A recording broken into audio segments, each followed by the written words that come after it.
দেখুন, আপনি পুজো করতে বসেছেন। সেরকম সময় আপনার পুজোর প্রদীপটি নিভে গেল। আপনার মনের মধ্যে বিভিন্ন ধরনের ভয়, বিভিন্ন নেগেটিভিটি শুরু হয়ে গেল। যে আমার কি হবে? আমার এই হবে, আমার ওই হবে, আমার সেই হবে। একটা নেগেটিভিটি আসতে থাকে। এই প্রবণতা আপনাদের মধ্যে ধীরে, ধীরে কাজ করতে শুরু করে দেয়।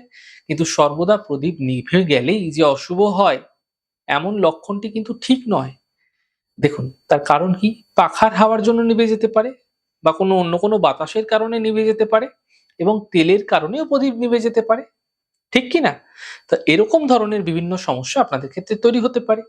এগুলোর দিকে ধ্যান দেওয়া উচিত। কিন্তু যদি আপনি কোনো মনস্কামনা করছেন, কোনো প্রার্থনা করছেন হঠাৎ করে কোনো কারণ ছাড়া, কোনো কারণ নেই, তা হাওয়া বাতাস কিছু নেই, প্রদীপ নিভে যাচ্ছে, বারবার এমনটি হচ্ছে, তাহলে তার কিছু অশুভ সংকেত অবশ্যই থাকে।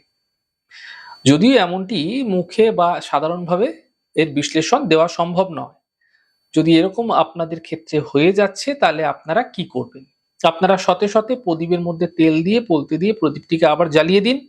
মনের মধ্যে কোনো নেগেটিভিটি আনবেন না এবং ঈশ্বরের কাছে যে প্রার্থনা করছিলেন সেই প্রার্থনা আপনারা সহজভাবে ক্রমাগত করে যান।